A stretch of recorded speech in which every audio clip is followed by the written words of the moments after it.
नमस्कार। एक बहुत ही दिलचस्प चर्चा में आपका स्वागत है। आज हम कोई आम विषय पर बात नहीं कर रहे हैं। हम बात करने वाले हैं अभिधम्मा की, जो कि एक तरह से हमारे मन का, मानव चेतना का एक अत्यंत उन्नत और सटीक नक्शा है।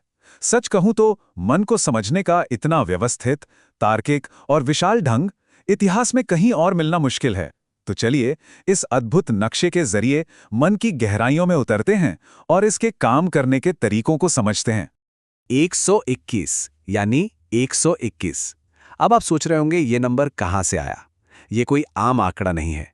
प्राचीन ग्रंथों के अनुसार हमारी चेतना यानी मन की स्थितियों को ठीक 121 अलग-अलग अवस्थाओं में बांटा जा सकता है ना हैरानी की बात।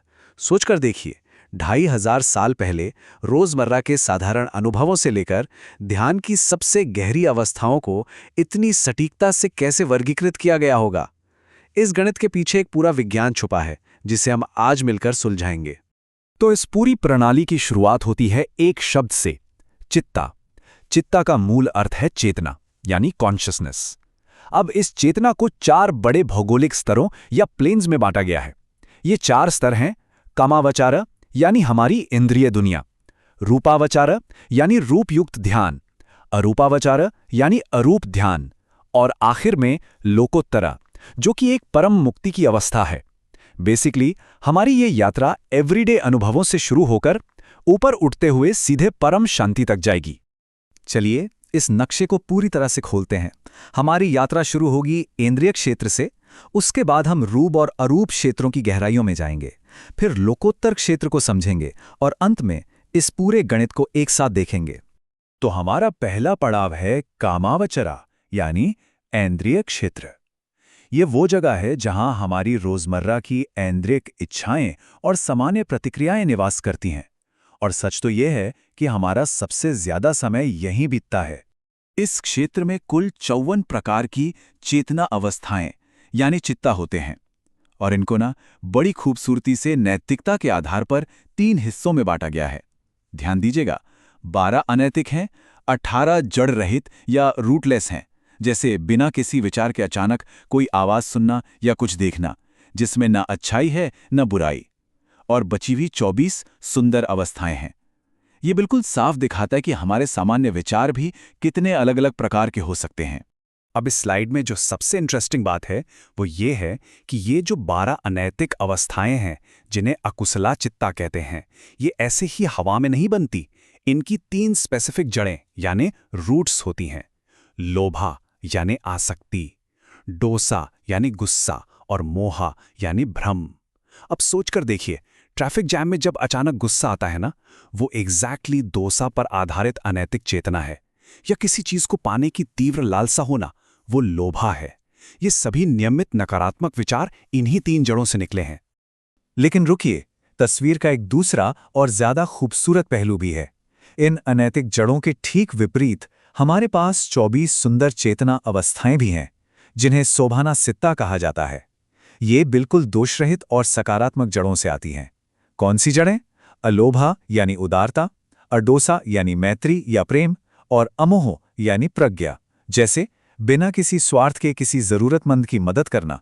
वो अलोभा का एक परफेक्ट उदाहरण है। इस नक्शे में ऐसी नैतिक और सुंदर अवस्थाओं को भी बिल्कुल सटीक तरीके से जगह दी गई है। चलिए इंद्रिय दुनिया के इस शोर शराबे से थोड़ा ऊपर उठते हैं। हमारा दूसरा पड़ाव है रूपावचरा यानी रूप क्षेत्र। यहां सामान्य भोग छूट जाते हैं और इस तक झाना यानी एकाग्रता और गहरे ध्यान के जरिए ही पहुंचा जाता है। इस टेबल को थोड़ा ध्यान से देखिए। इन 5 झाना स्तरों में एक बेहद सुंदर क्रम छिपा है। जैसे जैसे आपकी एकाग्रता गहरी होती जाती है ना, मानसिक शोर धीरे धीरे कम होने लगता है। पहले स्तर में वितक्का और विचारा जैसे शुरुआती विचार मौजूद होते हैं, लेकिन 5वें स्तर तक आते आते सब कुछ छूट जाता है। केवल उपेक्षा यानी समत्व और एकाग्रता यानी एकाग्रता ही बचती है। एकदम शांत और स्थिर अवस्था।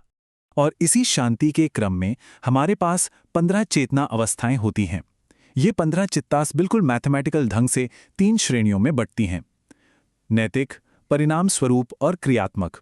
ये तीनों श्रेणियां इन 5 झाना स्तरों के साथ मिलकर इन 15 चित्तास का निर्माण करती हैं। एक तरह से ये ध्यान करने वाले के अनुशासित मन का एक परफेक्ट गणितीय फ्रेमवर्क है। अब हम यात्रा में और भी ऊंचाई पर चलते हैं। तीसरा पड़ाव है अरूपावचरा, यानी अरूप क्षेत्र। एक ऐसी अवस्था जहां चेतना भौतिक आकारों यानी फिजिकल फॉर्म्स से पूरी तरह मुक्त हो जाती है। और इस पॉइंट पर आकर एक बहुत ही अनोखी चीज होती है। यहाँ एकाग्रता तो वही रहती है, पर ध्यान का विषय अत्यंत सूक्ष्म और अमूर्त हो जाता है। ये शुरू होता है अनंत आकाश की धारणा से, फिर अनंत चेतना, उसके बाद शून्यता और आखिर में एक ऐसी अवस्था तक जहां धारणा का होने या ना होने का भेद ही मिट जाता है। इन 4 अत्यंत गहरे ध्यान विषयों पर ध्यान केंद्रित करने से ठीक 12 नई चेतना अवस्थाएं बनती हैं। अब हम पहुंच गए हैं चेतना के नक्शे के सबसे अंतिम और उच्च स्तर पर, लोकोत्तर क्षेत्र यानी द सुप्रामुंडेन स्फीयर। ये स्तर इस भौतिक दुनिया से पूरी तरह परे है और इसका एकमात्र लक्ष्य है सीधे निब्बाना की प्राप्ति।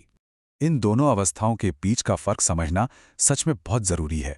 हमारी सामान्य चेतना में जो मुख्य संचालक शक्ति होती है वो है इच्छा या संकल्प, जिसे चेतना कहते हैं। लेकिन सुप्रामंडन स्टेट में आते ही एक मूलभूत बदलाव आता है।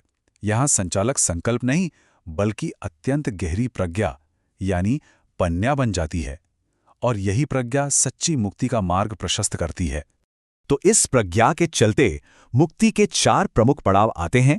शुरुआत होती है स्ट्रीम एंट्री से, जहां संदेह और गलत धारणाएं जैसी बेड़ियां हमेशा के लिए टूट जाती हैं। फिर आता है वंस रिटर्निंग, उसके बाद नॉन रिटर्निंग और अंत में अरहंतशिप। ये वो स्टेज है जहां मन के बचे हुए सारे बंधन पूरी तरह से नष्ट हो जाते हैं, एकदम पूर्ण मुक्ति। यहां थोड़ा ध्यान दीजिएगा। दरअसल लोकोत्तर स्तर पर मूल रूप से 8 चेतना अवस्थाएं होती हैं, 4 रास्ते और 4 उनके फल। पर जब एक ध्यानी इनका अनुभव उन 5 झाना स्तरों के माध्यम से करता है तो संख्या में एक बड़ा विस्तार होता है। उन 8 मूल अवस्थाओं को 5 झाना स्तरों से गुणा करने पर हमें ठीक 40 अत्यंत परिष्कृत लोकोत्तर चेतना अवस्थाएं मिलती हैं। ये बिल्कुल किसी बड़ी पहेली के सुलझने जैसा अद्भुत रहस्य है। तो यात्रा के इस आखिरी पड़ाव में आइए उस पूरे गणित को एक साथ देखते हैं जिसकी शुरुआत में हमने बात की थी। Let's look at the complete summary count. सबसे अहम पॉइंट यह है कि जब हम इन चारों व्यवस्थित स्तरों को एक साथ रखते हैं तो क्या होता है। आंतरिक क्षेत्र के 54, रूप क्षेत्र के 15, अरूप क्षेत्र के 12 और अंत में इस विस्तृत लोकोत्तर क्षेत्र के 40। इन सबको जोड़िए और हमारा ग्रैंड टोटल बिल्कुल सटीकता से आकर रुकता है ठीक 121 पर। है ना अनोखा? मन का एक बिल्कुल अखंड और पूरा नक्शा। वैसे मैं आपको बता दूं, अक्सर इस प्रणाली में आपको सिर्फ 89 अवस्थाओं का ही जिक्र मिलेगा, परंतु ये 89 का आंकड़ा 121 में बदलता कैसे है, असली रहस्य यही है। जब उन 8 मूल लोकोत्तर चित्तासों को 5 झाना स्तरों के साथ गुणा किया जाता है, मल्टीप्लाई किया जाता है, तो ये संख्या 121 तक फैलती है।